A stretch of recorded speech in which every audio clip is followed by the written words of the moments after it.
LSP,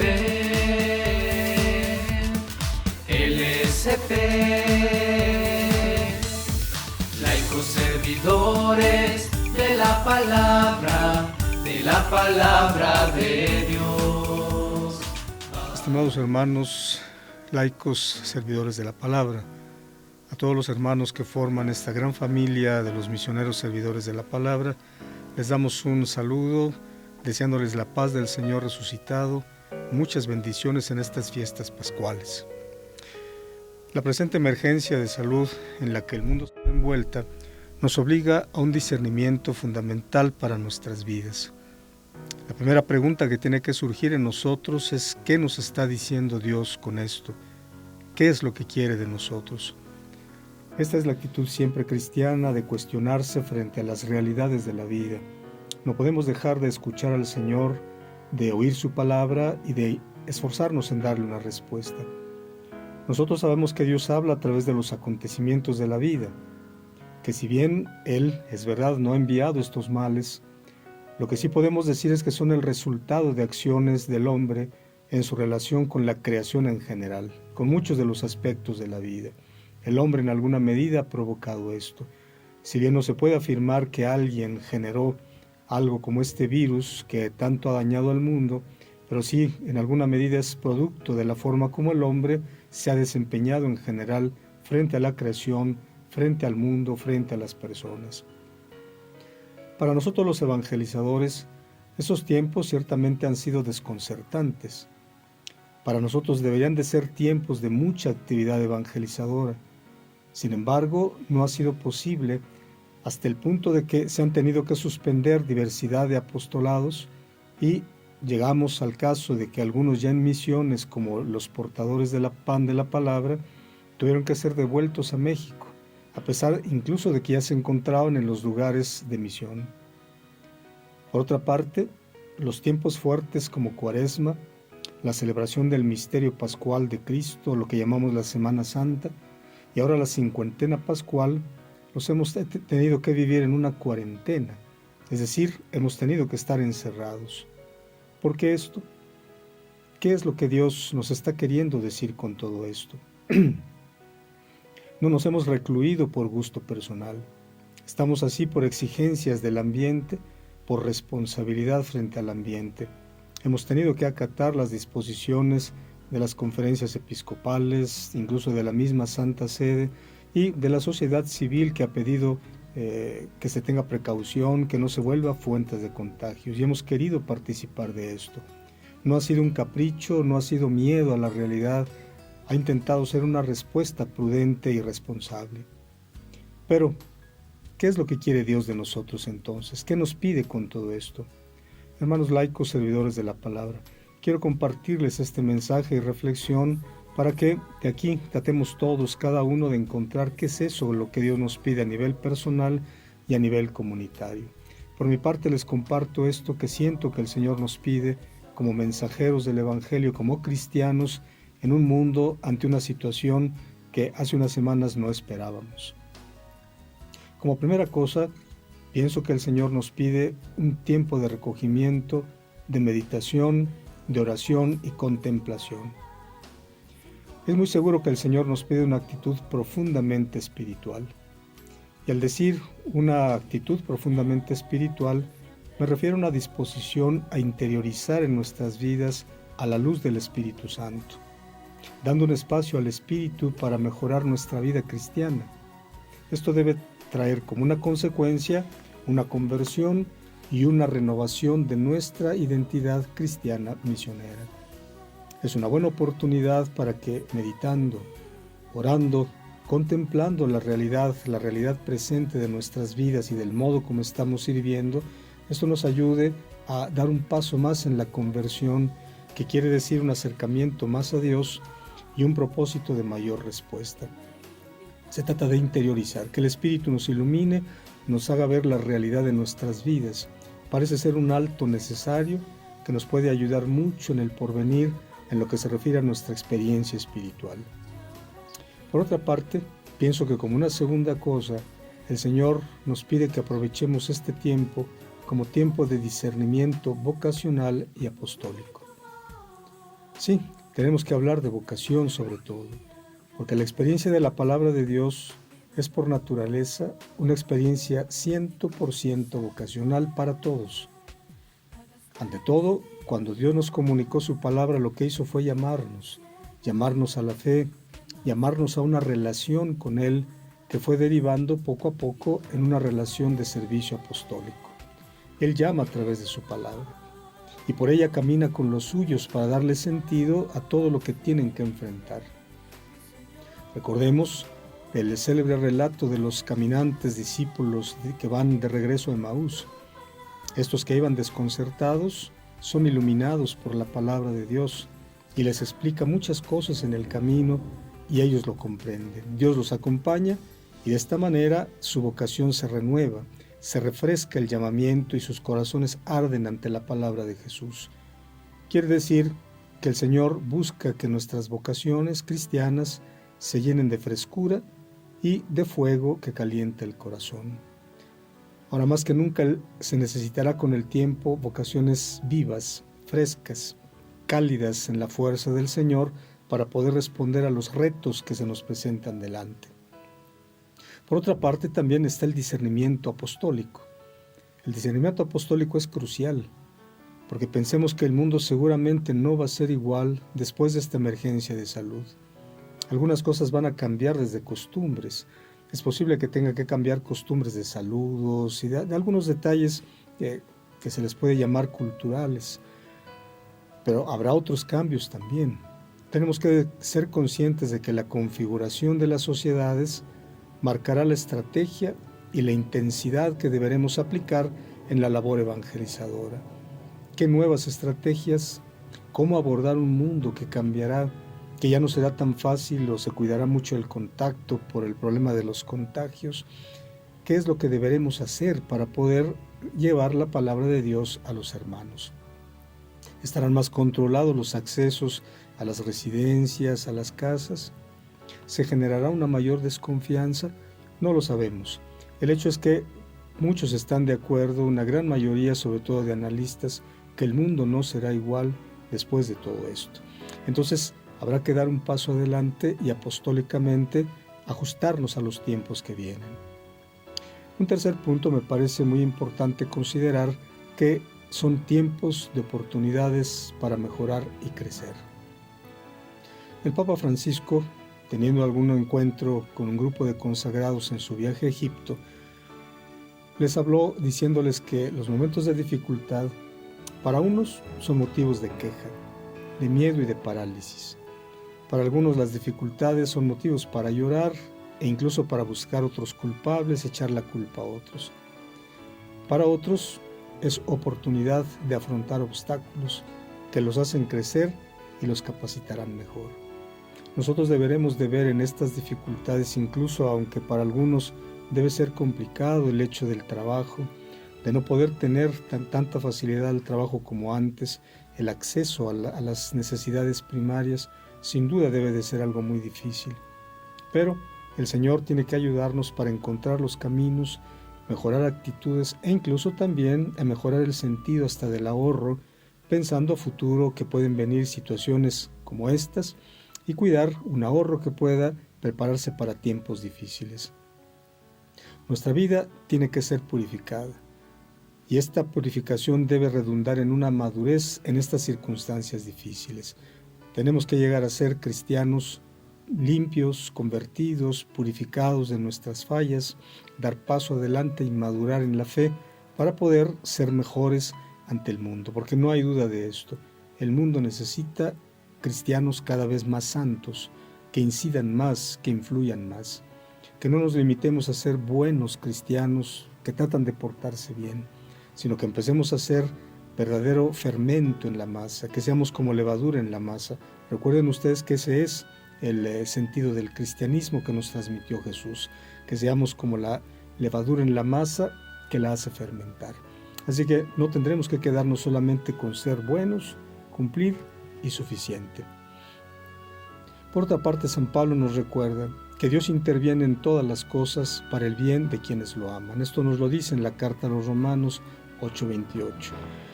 Y al intervenir en todas las cosas, Dios orienta todo para el bien. Seguramente creemos que Dios está interviniendo en todo esto, aunque a veces no lo vemos aparentemente nosotros, pero está aquí con nosotros y seguro todo esto lo orientará hacia algo bueno. De momento es para nuestro bien, como hemos dicho, purificación y crecimiento.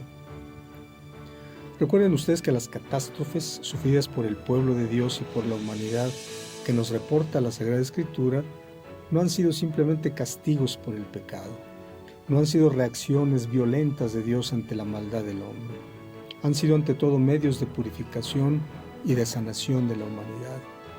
Recordemos el diluvio, que fue una forma de purificar a la humanidad, y así sucedió con tantas otras situaciones en las que el pueblo de Israel, en la parte norte, en la parte sur, tuvo que verse purificado, y todo lo que surgió de estas catástrofes ciertamente, pero que salió un pueblo purificado y que cada vez se fue acercando más a la gran revelación que fue Jesucristo. De modo que en el fondo estos actos que nosotros vemos como males y catástrofes han sido actos de la misericordia de Dios, que no puede dejar a la humanidad a las fuerzas de la naturaleza y también de una inercia de sus errores y sus pecados. Dios busca corregir y llevar adelante el camino de la humanidad para mejorar. Yo estoy convencido que poco a poco Dios quiere llevar a la humanidad al ideal de una fraternidad en Cristo. Esto que vino a traernos con Jesús, que nos adoptó como hermanos y que mediante Él nos ha adoptado como hijos suyos. La fraternidad cristiana es el signo privilegiado de su reino y de su presencia en los corazones de los hombres. Esto nos recuerda que Dios es el primer comprometido con la humanidad que Él creó y la lleva en Cristo resucitado a su plenitud. Por eso, a través de Jesús nos recuerda constantemente, Dios está comprometido con la humanidad. Aunque a veces a nosotros nos parezcan duros estos acontecimientos, pero todo esto es por los pasos que la humanidad obliga a dar, fruto de sus equivocaciones y sus desvíos. El ser humano es el que hace difícil el camino a la plenitud, y Dios tiene que ir encontrando cómo educar y llevar poco a poco a la humanidad hasta esa plenitud que le ha querido dar en Cristo. A veces esto parece como educar a la humanidad es como educar a un adolescente que se aferra a su deseo y no ve más razones que las suyas. El adolescente normalmente pelea lo que cree, lo que quiere, lo que desea hacer, lo pelea hasta el extremo de, decimos nosotros, reventar la liga. A veces la humanidad parece esto, parece aferrada a querer encontrar en el dinero, en los placeres, en la fama, en el poder, se aferra a encontrar ahí la alegría, la plenitud y el gozo, y por eso causa tantos males. No se quiere dar cuenta que necesita a Dios. Hay que ayudar al mundo a que lo comprenda. Es seguro también que tendrán que venir nuevas políticas económicas, porque no pueden seguir las cosas igual en los países. Tienen que venir nuevas políticas sociales, políticas en la materia propiamente política, políticas económicas. Todo eso tiene que implementarse como fruto de todas estas crisis. Algo bueno, sin duda, viene para la humanidad. Por lo menos los avances de la humanidad, que han sido lentos, también han sido producto de este caminar, a veces con tropiezos, pero que siempre Dios ha encontrado modo de encauzarlo. También, hermanos, este tiempo es tiempo de esperanza cristiana. Ella nos habla de la victoria de Jesús sobre el pecado, la muerte y el mal. Ellos no pueden ser los vencedores. Por lo menos, lo que celebramos en la Semana Santa, el misterio de Jesús, el misterio de la Pascua, nos dice que Dios estableció con esa entrega de Jesús, con su victoria, con la resurrección, estableció su juicio. El pecado, el mal, la muerte no pueden vencer sobre el hombre. Ahora más que nunca, hemos de entender lo que para los discípulos significó la muerte de Jesús, su reposo en el sepulcro. Hay que decir que ante esto realmente todo estaba perdido.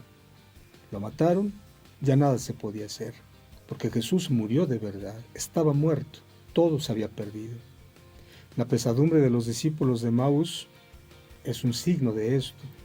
El desconcierto de los que fueron al sepulcro para encontrar el sepulcro vacío, sin una explicación más, desconcierto.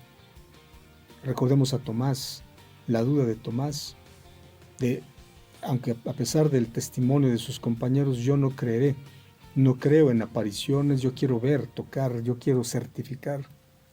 Todo esto nos habla de lo fuerte que fue ese golpe para la fe. Son los riesgos de la fe, pero también tenemos que recordar esto.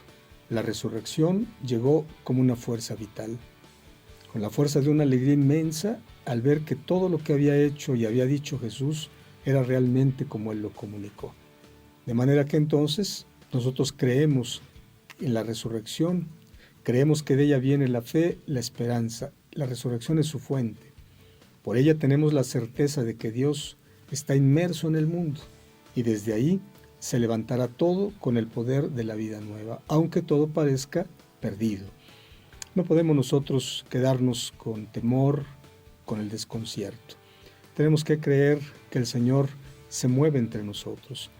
Su resurrección le ha dado una nueva manera de presencia para poder trabajar desde la vida de los hombres mismos, para poder elevarlo todo esto a la categoría de la redención y la salvación. Una cosa más me gustaría recordar para ir finalizando. Tengamos presente el valor que tuvieron en la comunión y la fraternidad para que se manifestara la presencia del resucitado entre los discípulos. La comunión y la fraternidad fue la que permitió que Tomás pudiera ver y tocar al Señor.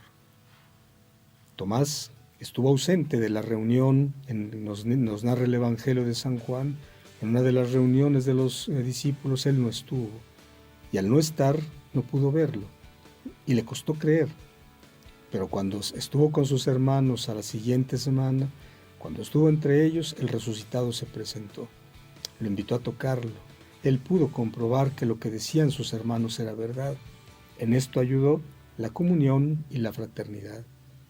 Esos tiempos tienen que servirnos para revalorar nuestra vida comunitaria para el servicio. Nuestros grupos no tienen que ser meros clubes, no tienen que ser solo reuniones de gente bien intencionada. Tiene que ser encuentro de creyentes en el cuerpo de Cristo, Él como la cabeza y nosotros como los miembros. De modo que éste siempre propicie la presencia del resucitado y esto alimente nuestra fe, nuestra esperanza. Por lo pronto ahora es muy complicado hacer estas reuniones como se han acostumbrado. Sin embargo, algún momento tiene que llegar de hacerlas, pero ahora que tenemos que estar un tanto distantes porque no podemos realizarlas, esto tiene que ayudarnos a valorar lo que significa la comunidad, la vida fraterna, la relación entre hermanos. Aprovechemos para crecer como cristianos fraternos. Revaloremos todo, que nuestras dificultades, a veces algunas tensiones que se pudieran generar, no sean esto lo que no nos permita crecer, al contrario, que sean ayudas para purificar mucho nuestras actitudes, nuestros temperamentos, nuestro comportamiento.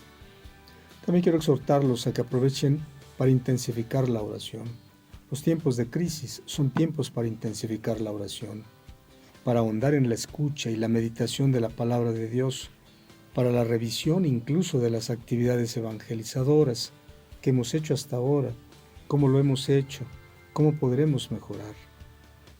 Gracias a Dios parece que no está lejos el día en que se pueda asistir a la Eucaristía y también tomar el sacramento de vida por aquellos que a raíz de todas estas cuarentenas no se ha podido asistir, no han podido asistir a la Eucaristía. Parece que ya poco a poco en algunas zonas empieza a darse esta posibilidad, aunque en grupos pequeños, pero no tardará mucho el tiempo en que sea posible este encuentro. Los misioneros servidores de la palabra les exhortamos pues a vivir en la fe, vivir con esperanza, estas situaciones nada fáciles, nada sencillas, que dejemos que la esperanza que brota de la Pascua de Jesús sea la que mueva nuestros corazones y que nos prepare para los tiempos que vienen, tiempos nuevos, tiempos para testificar la fe. Les deseamos nosotros lo mejor, queremos seguir a su disposición, nosotros hemos querido estar presentes, al menos por los medios electrónicos, no dejar de estar participando y dando algo de lo que Dios nos permite para poder acercarnos lo posible, pero no es lo mismo el encuentro personal y esperamos tenerlo pronto. Quiero decirles que los misioneros los extrañamos, Queremos encontrarlos, ya Dios nos permitirá este momento. De pronto, cuenten ustedes con nuestras oraciones. Más que nunca por extrañarlos, rezamos por ustedes, oramos por ustedes, porque sabemos que esta gran familia tiene una misión en este tiempo. Para algo nos ha llamado el Señor, estamos dispuestos a darle esta respuesta. Los bendigo encomendándolos a la palabra, encomendándolos a la fuerza del resucitado, a la intercesión de nuestra Madre, la Virgen Santísima. Que la bendición de Dios Todopoderoso, Padre, Hijo y Espíritu Santo, descienda sobre ustedes y los acompañe siempre. Amén. Los queremos mucho. LSP, LSP, laicos servidores de la palabra de Dios.